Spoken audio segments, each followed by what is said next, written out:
reforma trabalhista entrou em vigor no dia 11 de novembro e, na semana seguinte, uma medida provisória do governo fez alterações no texto principal. Como é uma MP, ela já está valendo, mas seus efeitos só se mantêm depois que o Congresso Nacional aprovar as alterações. A UPF-TV vem dedicando bom espaço para tirar dúvidas sobre as alterações da legislação trabalhista. E hoje, mais uma vez, recebe o professor de Direito Trabalhista aqui da UPF, advogado Paulo Henrique Schneider, a procuradora do Ministério Público do Trabalho aqui de Passo Fundo, Priscila Dibi Schwartz, e o juiz do trabalho de Passo Fundo também, Marcelo Caon Pereira. Bom, sejam todos bem-vindos ao programa. Vai ser uma conversa produtiva, porque a gente vai tentar esclarecer aqui mais alguns pontos dessa reforma. Mas nesse primeiro momento, eu gostaria de saber de todos vocês qual é a avaliação que vocês fazem dessas primeiras 2 semanas. Nós estamos entrando na segunda semana da reforma trabalhista. Doutor Paulo. Pois bem, obrigado pelo convite. Bom, é muito cedo ainda para fazer uma avaliação segura a respeito dos reflexos da reforma trabalhista. Na condição de advogado e professor, eu posso dizer que a gente vive com mais incertezas do que certezas, mais incertezas do que certezas, né? Por que isso, né? Porque de um lado a gente tem o texto aprovado na reforma trabalhista, num segundo momento nós temos agora uma medida provisória e ainda por cima nós veio temos... bagunçar um pouquinho, Veio bagunçar né? um pouco e ainda por cima nós temos uma discussão toda acerca da matéria com enfrentamentos de ordem constitucional, né? Nós temos a ANAMATRA, nós temos os tribunais regionais do trabalho, através dos seus enunciados, né? Através das suas propostas, as quais estão discorrendo acerca da constitucionalidade de muitos pontos da reforma trabalhista. Então, para nós, é muito complicado, está sendo muito complicado essas 2 primeiras semanas, sobretudo em razão de tudo aquilo que permeia o tema, né? Mas algumas ações já estão sendo feitas em torno da nova legislação. Eu sei que teve, né, o senhor protocolou uma ação para fazer valer aquela cláusula do acordado sobre o legislado. Perfeito. É isso que está, nesse primeiro momento, mais se direcionando ao judiciário? Não, eu te diria que as principais perspectivas hoje do judiciário são as questões atinentes à jornada de trabalho propriamente dito, né? Então, hoje a gente recebe muitas demandas nos escritórios de trabalhadores e empregadores perguntando acerca de, e o passado? O passado se aplica à nova legislação, quer dizer, aquilo que... Essa é a grande discussão. Essa é a grande discussão, né? O marco acerca da aplicação do direito material do trabalho nos contratos de trabalho em vigor. Há muita dúvida, muita incerteza por parte dos trabalhadores e por parte dos empregadores. Sobretudo agora com essa medida provisória que, como tu bem referiste, vem bagunçar ainda mais um pouquinho esse tema. Doutora Priscila, sua análise inicial aí da reforma. Da mesma forma, o que a gente percebe é um grau de incerteza muito grande, justamente em contraposição ao que a própria reforma trabalhista propunha, né, inicialmente, no sentido de tornar tudo previsível, de reduzir demandas, reduzir ações. E o que a gente tem visto é um grau de incerteza muito grande, principalmente nas audiências administrativas realizadas no âmbito do Ministério Público do Trabalho. O que nós percebemos que os empresários, eles têm muitas dúvidas relacionadas à jornada de trabalho, a possibilidade de aplicar essas determinações, porque os próprios empresários sabem que várias normas que foram incluídas no texto da CLT, elas violam a Constituição Federal, elas violam normas internacionais, convenções da OIT, e eles estão com esse receio de aplicar porque a norma permite e depois vir a ser invalidado no Poder Judiciário. Então, esse grau de incerteza realmente dificulta muito a condução e gerenciamento, né, da vida empresarial.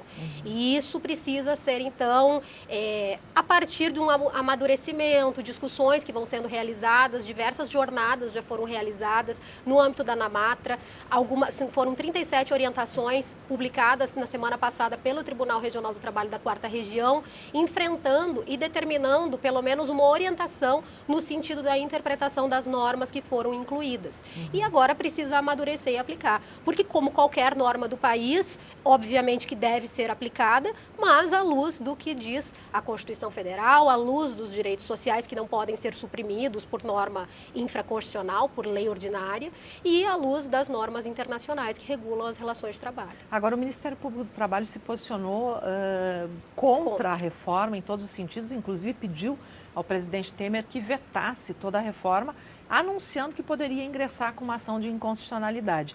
Essa ação poderá ser por partes ou ela vai atingir toda a reforma trabalhista? Então, o Ministério Público do Trabalho, porque a própria ideia da reforma trabalhista, ela tem íncita a ideia de violação, de supressão, de redução de direitos sociais. E é muito nítido a partir da análise, ainda que fracionada, das normas que foram, então, incluídas na CLT. Algumas alterações, elas são bastante cruéis com o trabalhador, né? A questão de trabalho intermitente, principalmente, agora com as alterações introduzidas pela medida provisória 808, questões de negociado sobre o legislado a partir da estrutura sindical brasileira, da pouca força e efetividade dos sindicatos, não todos, não estou generalizando. Quer dizer, não houve uma reforma sindical. Exato. E aí teve uma reforma Exatamente. Então, essas inclusões, essas alterações que violam direitos sociais, elas foram objeto, inclusive, de notas técnicas que foram publicadas pelo Ministério Público do Trabalho, pontuando, né, de forma específica alguns pontos da reforma, para que, então, desse subsídios para o Congresso Nacional para vetar esse projeto de lei. Essas notas técnicas não foram observadas, tanto que a reforma trabalhista foi aprovada, a medida provisória veio posteriormente, agora dia 14 de novembro, e agora a atuação ela é no sentido repressivo, né? No sentido de essas violações à Constituição não permanecerem. Então, no sentido de interpretar normas para aplicar, isso tanto no âmbito das próprias ações individualmente, no âmbito das ações ações civis públicas movidas pelo Ministério Público do Trabalho e também através do ajuizamento da ação direta de inconstitucionalidade. Possivelmente serão por partes, né, essas ações. Já existem 5 ADINs em andamento, 2 delas foram ajuizadas pela Procuradoria-Geral da República, uma enfrentando o tema de terceirização, a outra questão da assistência judiciária gratuita, e 3 delas foram ajuizadas por confederações sindicais, abordando principalmente a questão das contribuições sindicais obrigatórias que foram extintas. Bom, doutor Marcelo, tem uma notícia hoje em todos os portais do país que houve uma redução no número de ações de processos na Justiça do Trabalho. Essa notícia dá conta que a reforma trabalhista derrubou drasticamente o número de ações na Justiça do Trabalho e dados são referenciados a 5 tribunais regionais consultados, inclusive o Rio Grande do Sul. O que tem de verdade essa informação, doutor Marcelo? Olá, Zumara, aos meus colegas de debate também, meu bom dia, boa tarde, boa noite, enfim. A questão aqui é de manchete, né? A questão colocada pelos portais hoje é de manchete. Por quê? Porque, de fato, nesses primeiros dias de vigência da reforma trabalhista, houve sim uma redução no número de ajuizamentos de novas ações. Porém, contrastando essa situação com a semana anterior, é que nós vamos verificar que esse ajuizamento ocorreu por conta de um expressivo aumento desse ingresso de novas ações na Justiça do Trabalho, justamente nos dias que precederam a reforma. E por que isso? Porque a reforma trabalhista, ela mexeu não só com o direito do trabalho, ela mexeu também com o direito processual do trabalho, quer dizer, lidou com questões referentes à petição inicial, gratuidade da justiça, honorários advocatícios de sucumbência. São questões todas novas que não estavam presentes no nosso sistema anteriormente e que agora estão. Obviamente, os advogados com medo ou com temor ou com receio dessas incertezas que nós já mencionamos aqui por conta de uma nova legislação, os advogados preferiram, digamos assim, se prevenir e ajuizar as ações antes da entrada em vigor da nova reforma, se antecipar essas novas regras, para aproveitar o fluxo processual de alguns atos com as regras antigas. Por isso que essa notícia veiculada hoje em vários portais, nós vimos isso, é uma meia-verdade. Por quê? Porque, de fato, houve sim uma redução quando comparada essa situação com a semana anterior, mas na semana anterior nós tivemos um acréscimo gigantesco. Só para que os nossos telespectadores tenham uma ideia, nós aqui na terceira vara de Passo Fundo, nós temos um número médio de ajuizamentos de cerca de 150 novas ações. Apenas na terceira vara de Passo Fundo, temos 4 varas do trabalho em Passo Fundo. Na terceira vara do trabalho em Passo Fundo, nós temos cerca de 150 novas ações sendo ajuizadas todos os meses. O que aconteceu na última sexta-feira, dia 10 de novembro, último dia antes da entrada em vigor da reforma trabalhista? Nós tivemos 63 novas ações ajuizadas em apenas um único dia. Esse é o reflexo da incerteza. Os advogados se anteciparam. Menos da metade da média mensal. Num único dia. Num único dia. Esse é o reflexo da incerteza. Então, a notícia ela não deve ser levada a sério, sim, com todo o respeito. Contextualizada, ela faltou contexto. Esse período, normalmente, ele é utilizado para que os operadores do direito se adequem às novas regras. É isso, doutor Paulo? Houve um mutirão nos escritórios anteriormente. Exatamente. Então. A gente, entre os colegas, né, a gente classificou isso como uma força-tarefa, né? Os escritórios da advocacia especializados na defesa do trabalhador imprimiram verdadeira força-tarefa, né, no sentido de ajuizar todas as demandas trabalhistas antes da entrada em vigor da nova legislação. Isso porque é justamente para evitar se trabalhar no campo de incerteza sobre ações que já foram contratadas antes da reforma, né? Então, essas ações que já estavam nos escritórios aguardando a confecção da petição inicial dentro do cronograma de cada advogado, elas foram antecipadas de forma a evitar com que essas ações tramitassem sob as regras processuais da nova reforma. Pois é, mas essa é a grande dúvida, não é? Ações que já estão na Justiça do Trabalho, elas valem com a nova regra ou regras anteriores? Eu acho que a dúvida é essa, porque a medida provisória diz que todas as ações valem a partir da nova regra. Pois é, o que se tem hoje? Até o doutor Marcelo poderia explicar esse fato melhor em razão do próprio enunciado do TRT da 4ª Região, em que foi trazido de forma muito clara de que a reforma trabalhista, as ações que tramitam sob a égide da antiga lei trabalhista, assim serão julgadas, né? E os aspectos processuais serão aplicados para as ações trabalhistas iniciadas após dia 11 de novembro, né? Essa é a expressão que se tem utilizado mais adequadamente. Tá certo, a gente vai fazer um intervalo e volta em seguida.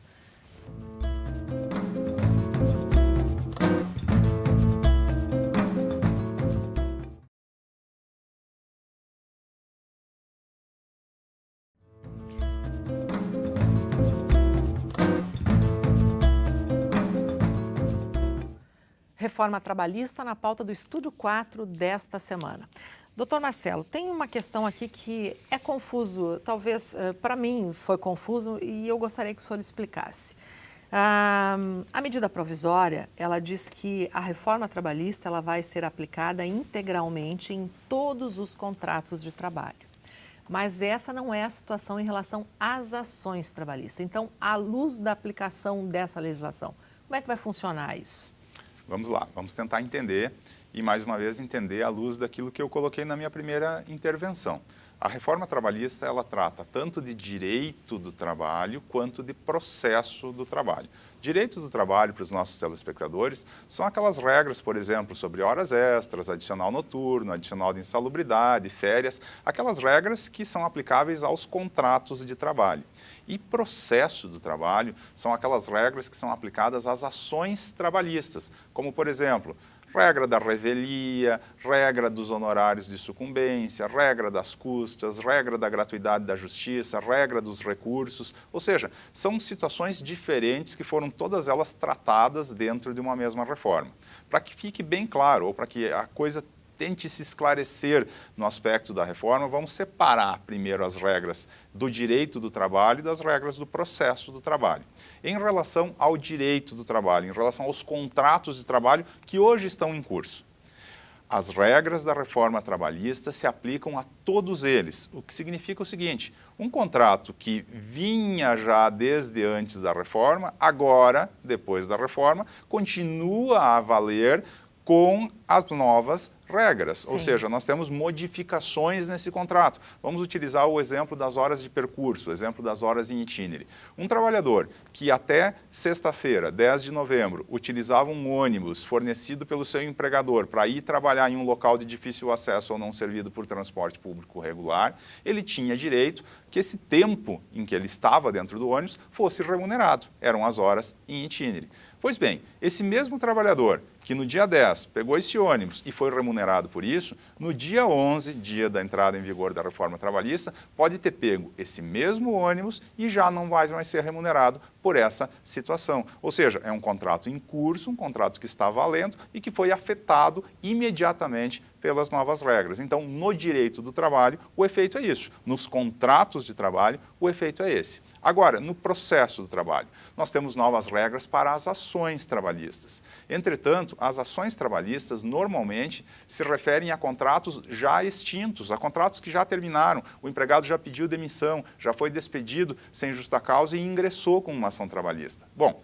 esse mesmo empregado vai lá na Justiça do Trabalho e pede as horas em itinere. Um dos pedidos que ele formula são as horas de percurso. Ele diz, quero o pagamento dessas horas. O que o juiz vai dizer em relação a isso? Ele vai dizer o seguinte, ele vai olhar a data de início e a data de término do contrato desse trabalhador. Se entre a data de início e a data de término nós estivermos fora do período da reforma trabalhista, o juiz vai dizer, sim, esse trabalhador tem direito às horas em itinere. Agora, se esse contrato invadir o 11 de novembro de 2017, passar pelo período da reforma, o juiz vai dizer o seguinte, olha, em relação a esse contrato de trabalho, o trabalhador tem direito às horas de percurso até o dia 10 de novembro. A partir do dia 11, ainda que o contrato tenha seguido, ele não tem mais. Vai haver um marco, então, exatamente, regulatório um para marco casos temporal em que se misturam aí os tempos Exatamente. da reforma e o que não estava. E no caso do pagamento de custas e honorários, que é uma coisa que está preocupando, por exemplo, os trabalhadores, aqueles que já estão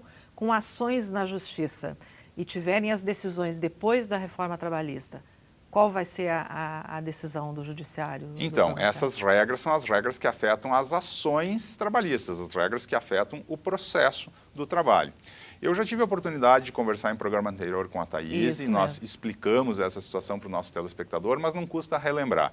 A resposta sobre isso é, digamos assim, um depende, porque vai depender muito da fase em que se encontra a ação, do estado em que se encontra a ação. O juiz já sentenciou, a ação está em fase de recurso, a ação está em fase de execução, mas claro, esse depende, ele vai, digamos assim, migrar na maioria das vezes para a resposta sim. As regras da reforma trabalhista se aplicam de imediato aos contratos em curso. Nós vamos escapar desse sim em algumas situações pontuais, como, por exemplo, os honorários advocatícios de sucumbência. Esses que são os honorários devidos aos advogados, quando eu, reclamante ou eu, reclamado, perco a causa, esses honorários que até então, até o dia 10, não existiam na Justiça do Trabalho, a partir do dia 11, começaram a existir, só que só vão ser aplicados às novas ações. As antigas ações não vão ter essa regra, mas as novas, sim. Já outras questões, como, por exemplo, a gratuidade da justiça, o depósito recursal exigido para manejar recursos, todas essas outras questões, elas têm aplicabilidade imediata, ou seja, se aplicam aos processos que foram ajuizados antes de 11 de novembro. Bom, doutora Priscila, eu queria saber qual é o papel do Ministério Público do Trabalho nesse contexto aí, que é um pouco confuso nesse momento. Exatamente.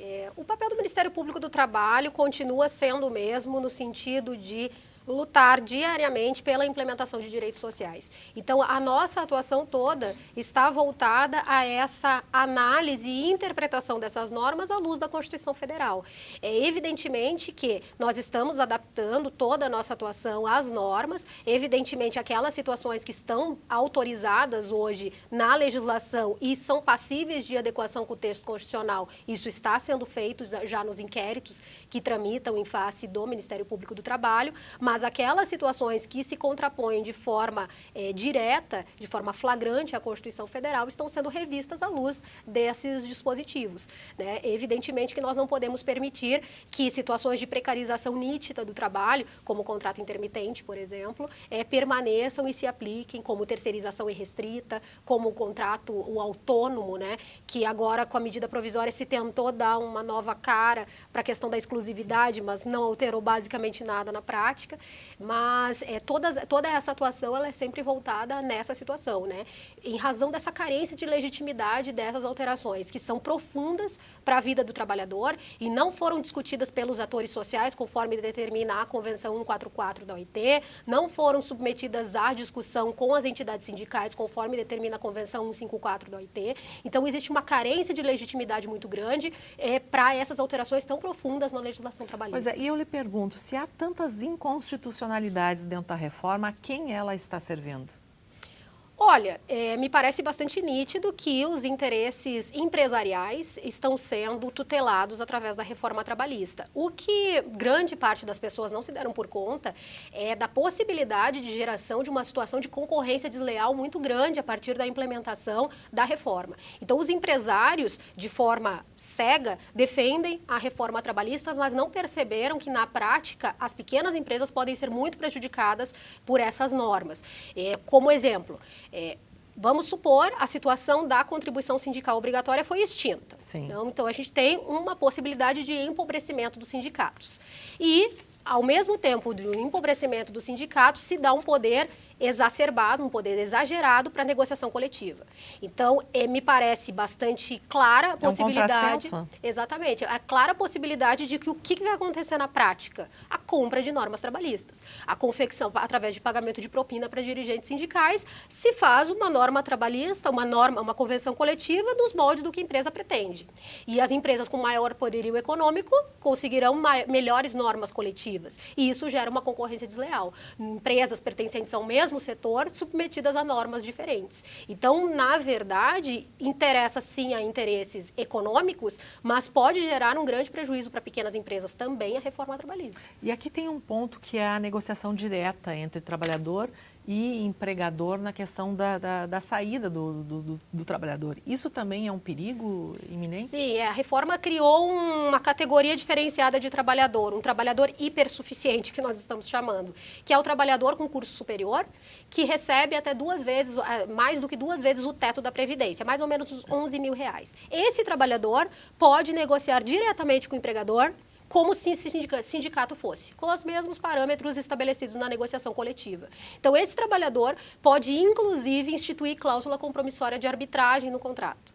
E aí nós criamos a situação, inclusive veio uma orientação do TRT, da 4ª Região, do Tribunal Regional aqui no Rio Grande do Sul, no sentido da invalidade da possibilidade de pactuação direta do trabalhador no que tange às verbas de natureza alimentar. Porque essa situação de hipossuficiência, ela existe independentemente do salário, que a gente está tratando, né, de empresas de poderio diferente, né? Doutor Paulo, o senhor concorda que é uma reforma trabalhista que beneficia somente empresários? Na verdade, essa reforma trabalhista ela tem que ser vista sobre um contexto bem amplo, né? Eu costumo dizer que ela foi aprovada num único momento que ela poderia ser aprovada. Né? E é por isso, por exemplo, que hoje nós estamos vivenciando uma medida provisória. Né? Porque se o texto retornasse para as casas legislativas para um novo debate, talvez não teríamos a aprovação desse texto. Né? Então, assim, ela foi aprovada no único momento em que ela poderia ser aprovada. Né? O presidente fez um grande acordo, né, para que um grande acordo político para que o texto fosse aprovado da forma originária. Fez como eles mesmos falaram, depois a gente vai resolver as nossas pendengas. Né? As pendengas foram resolvidas por uma medida provisória. Que pode não passar no Congresso, porque já teve deputados falando que é inconstitucional a medida provisória. Sem dúvidas. Também. Sem dúvidas. Então, esse era o temor que se tinha, né, com relação à própria reforma trabalhista. Então, quer dizer, aprovaram ela da forma que poderia ser aprovada e, por outro lado, se comprometeram, então, através de uma medida provisória, resolver aparar essas arestas, né? O que me parece que não foi resolvido nem pela medida provisória. O que se tem hoje é, de um lado, um debate acerca da modernização e, de um lado, um debate acerca da precarização. Eu, em outras oportunidades, já referi isso, eu não vou nem ao céu e também não vou nem ao inferno. Eu não acho que a reforma trabalhista ela fosse desnecessária, né, como alguns apontam. Eu acho que a reforma trabalhista ela era, sim, necessária. O que eu sou absolutamente contrário é a forma em que foi feita, né, em que, na minha concepção, não houve modernização. A modernização propalada não houve, né? Por exemplo, inúmeros artigos da CLT não foram modernizados, né? A gente ainda verifica no texto legal, por exemplo, expressões como junta de conciliação e julgamento, né? Então, essas expressões, elas demonstram que não houve modernização, né? Que houve sim uma ampla reforma. Em outro contexto,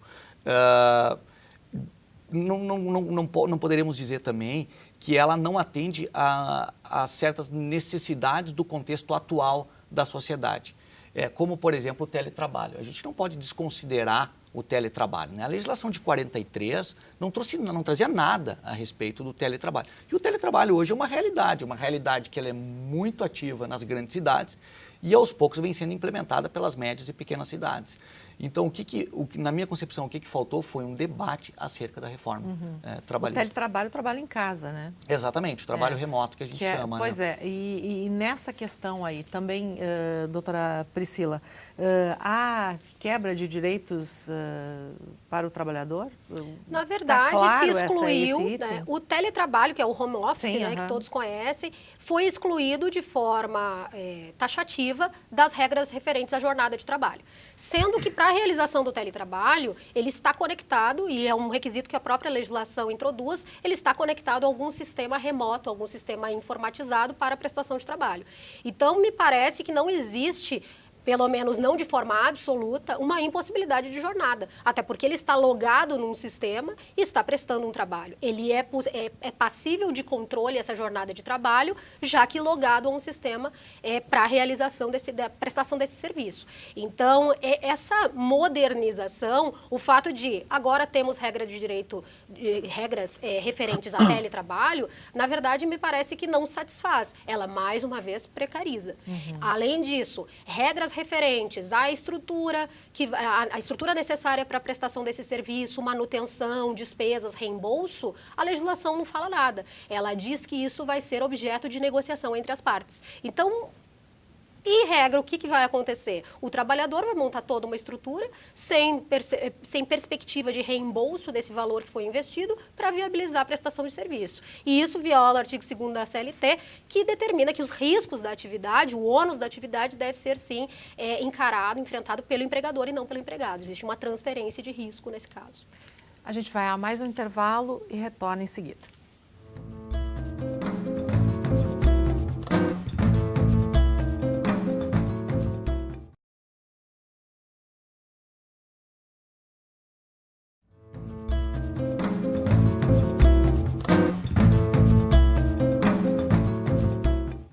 O Estúdio 4 dessa semana trata sobre a reforma trabalhista e também a medida provisória que alterou alguns itens dessa reforma. E nós estamos recebendo aqui na UPF TV o professor de Direito Trabalhista aqui da UPF, advogado Paulo Henrique Schneider, a procuradora do Ministério Público do Trabalho de Passo Fundo, Priscila Dibi Schwartz, e o juiz do Trabalho de Passo Fundo também, Dr. Marcelo Caon Pereira. O que pode ser destacado da medida provisória, as alterações que foram feitas em relação à reforma, doutora Priscila? Então, a gente teve realmente algumas alterações positivas, por exemplo, a questão da instituição do regime 12 por 36, que a reforma trabalhista inicialmente previu a possibilidade de instituição de forma individual, num contrato individual de trabalho. A medida provisória 808, ela condiciona a negociação coletiva, então tem que ter previsão em acordo ou convenção coletiva de trabalho, com exceção do setor de saúde, que pode pactuar em contratos individuais.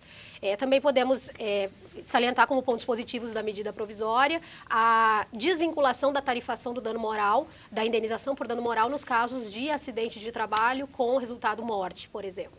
Isso foi positivo. Entretanto, várias modificações são prejudiciais para o trabalhador, mais uma vez, né? Como, por exemplo, a questão de desvincular, no caso da trabalhadora gestante, que, afastada do trabalho, porque agora a gestante ela deve ser, independentemente do grau de insalubridade, afastada das atividades insalubres, ela perde a percepção do adicional. O adicional de insalubridade ele estava expressamente garantido no texto da Lei 13.467, que é a reforma trabalhista. Agora ele está desvinculado do pagamento, salvo se ela apresentar, em caso de insalubridade em grau médio ou mínimo, atestado médico viabilizando a prestação desse trabalho. Obviamente que numa situação da gestante que já tem uma previsão de ganhos aumentada pela própria situação da criança, ela vai apresentar invariavelmente esse atestado para continuar percebendo esse adicional. Mas o ponto que me parece assim bem preocupante é o próprio reconhecimento público da questão da precarização que foi instituída pela reforma trabalhista. Porque lá no artigo 911-A da CLT, que foi instituído pela medida provisória, se estabeleceu a necessidade de, caso o trabalhador mensalmente perceba valor inferior ao salário mínimo, ele deve contribuir para a Previdência naqueles valores da diferença do que ele recebeu para o salário mínimo. Esta diferença de valor ele tem que contribuir sob pena de perder a faculdade, perder a condição de segurado. O artigo 11 da Lei 82.13 de 91 diz que todo empregado é segurado obrigatório da Previdência. Sendo que agora, com esse artigo, ele podendo ter a possibilidade de perder a própria condição de segurado, poder ter a situação de períodos de carência serem invalidados para percepção de benefícios, essa situação é um reconhecimento público de que o trabalhador intermitente ele não é um empregado. E ele é um nível diferente de empregado. Ele viola os direitos trabalhistas. Ele viola completamente a situação, né? ele precariza a situação do trabalhador realmente, porque é bastante cruel, na minha percepção, fazer com que um trabalhador que sequer teve um salário mínimo de percepção mensal de rendimentos ainda tenha que contribuir sobre a diferença para a Previdência, sob pena de vir a ser afastado dessa condição e afastado de todo o regime previdenciário, né, de proteção do trabalhador. Me parece bastante cruel a reforma trabalhista nesse aspecto. Doutor Paulo, a sua avaliação sobre a MP? Pois bem, eu acho que a medida provisória, ela trouxe novos pontos polêmicos, né, que, como eu disse na minha primeira intervenção, ela não serviu para o fim a que se destinava, que era clarear, que era modificar, que era tornar alguns pontos mais claros. Ela trouxe novas polêmicas. Eu, particularmente, discordo um pouquinho da procuradora no que diz respeito ao adicional de insalubridade em dois aspectos. Primeiro, a procuradora referiste na questão do atestado, né? Que ela invariavelmente vai trazer um atestado. Para trazer um atestado, ela precisa de um médico que ateste, né? E esse médico vai ter, então, que, sob as penas da lei, dizer que o trabalho era ou não era insalubre. Parte do pressuposto de qual médico vai comparecer no ambiente de trabalho para fazer uma avaliação de insalubridade para negar este atestado. Pois né? bem, mas isso é bastante complicado na prática, me parece. Mas com certeza, sim. Terá mais responsabilidade do médico. E o segundo, com relação a essa perda do adicional, nós temos que lembrar, e particularmente eu entendo, que o adicional, o adicional de insalubridade é um adicional de risco, né? Ou seja, o empregado recebe por estar exposto a uma situação de risco, à sua saúde, né, ou à sua vida. Uma vez em que ele não está mais nesse ambiente insalubre, sob a minha percepção, não há necessidade mais do empregador continuar a pagar esse adicional. Sobre outros pontos, eu acho que a MP ela é positiva no que diz respeito à jornada de 12 por 36, ao exigir essa intervenção do sindicato, que era uma realidade que já se apresentava nos tribunais superiores, né? O Tribunal Superior do Trabalho já tinha essa matéria como pacificada, então, quer dizer, a MP veio, de alguma forma, salvaguardar essa condição. Nós tivemos outras alterações importantes, como, por exemplo, a questão dos prêmios, né? Que antes da reforma, os prêmios tinham natureza salarial. Com a reforma, foi tirada essa condição de salário do prêmio, né? Ou seja, não servia de base de cálculo para outras parcelas de natureza salarial. E agora criou-se um meio termo, que é a questão da periodicidade de pagamento. Se até 2 vezes ao ano, ele continuará tendo a natureza de prêmio e, portanto, não será caracterizado como salário. E se for pago de forma habitual, será caracterizado como salário. Dentre outras alterações que a MP trouxe. Bom, acho que o papel do judiciário em todo esse processo vai ser fundamental, porque é ele lá no final que vai dizer o que pode ser mantido dessa reforma ou não é, doutor Marcelo?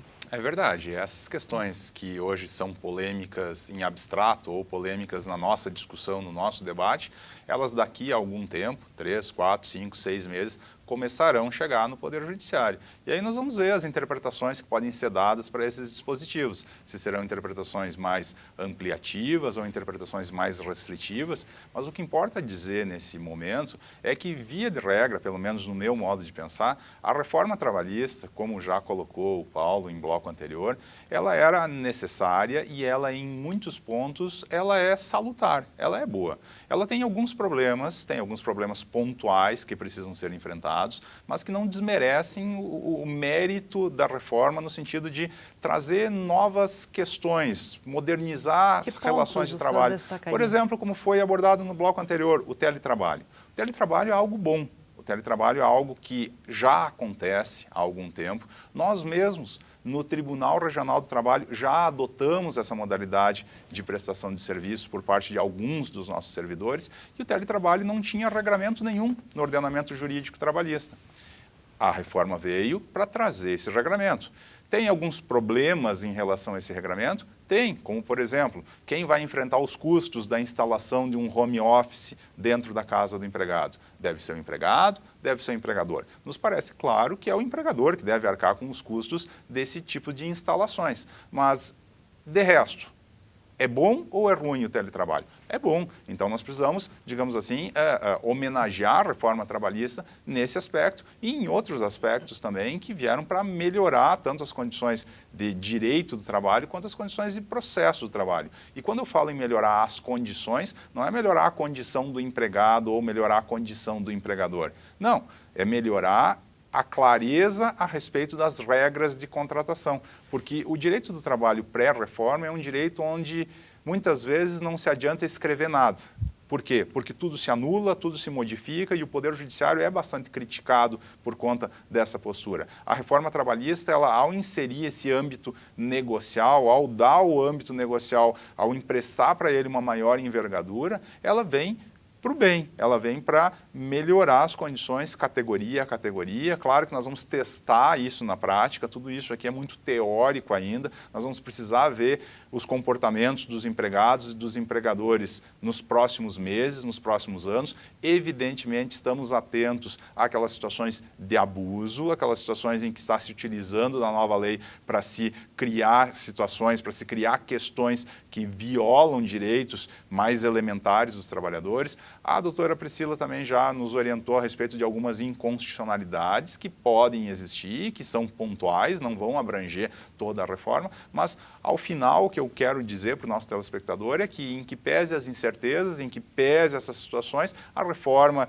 é melhor no seu conjunto do que pior. Ela ajuda a inserir o Brasil dentro de um mercado econômico mundial muito mais competitivo e muito mais difícil. Ajuda as nossas empresas... Ela moderniza, na sua opinião? Ajuda as nossas empresas a competirem de uma maneira mais adequada com o resto do mundo. Quanto tempo o senhor acha que o país, aí, trabalhadores e empregadores, vão demorar para se adaptar a essas novas regras? Pelo menos 5 anos. Pelo menos 5 anos, essa é a minha análise inicial. Se não houver nenhuma mudança. Se não houver nenhuma mudança, isso está tudo sujeito a algumas intempéries, como, por exemplo, as inconstitucionalidades, o problema da aprovação ou não pelo Congresso Nacional dessa medida provisória, porque, veja, Zumara, a medida provisória é algo muito perigoso para o conjunto da reforma trabalhista. Por quê? Porque o que os parlamentares farão ao apreciar essa medida provisória? Os parlamentares apresentarão emendas, emendas vinculadas a essa medida ou não.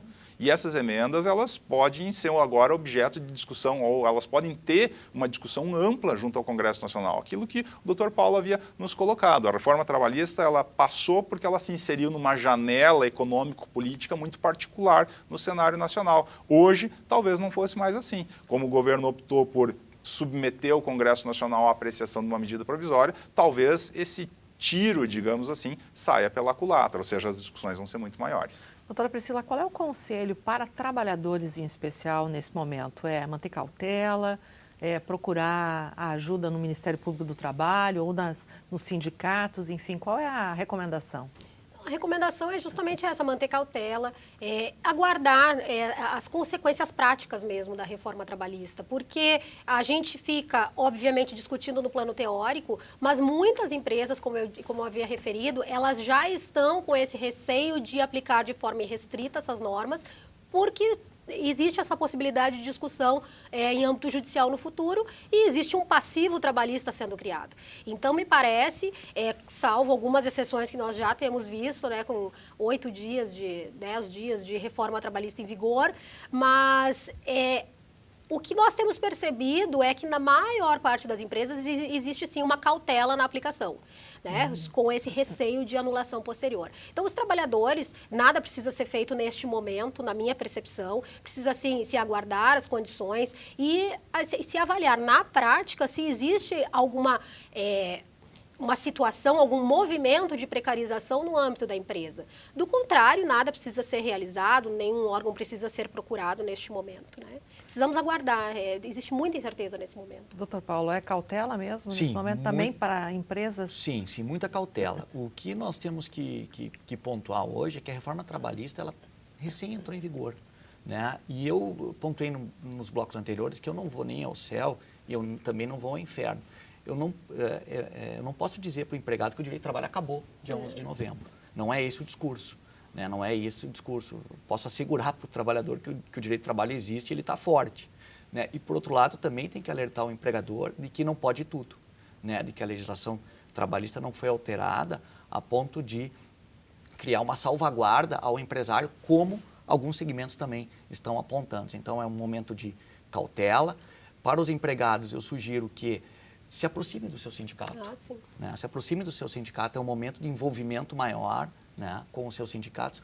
E para o empresário, eu costumo dizer, alerta, atenção, acho que agora um momento de reflexão, um momento de entender a legislação trabalhista e trabalhar o seu segmento empresarial em torno dessas novas regras trabalhistas que entraram em vigor. Bom, a Universidade de Passo Fundo criou recentemente o Balcão do Trabalhador, que está aí disponível para empresários e também trabalhadores, né? Perfeito, é uma iniciativa singular, né? Ela coloca a Universidade de Passo Fundo à frente, né? nessa defesa do direito do trabalho, e ela é um ótimo instrumento para que tanto o trabalhador como o pequeno, médio empresário tirem, sanem dúvidas a respeito da nova legislação trabalhista. Obrigada pela presença de todos vocês. O Estúdio 4 fica por aqui e nós voltamos na próxima semana. Até lá.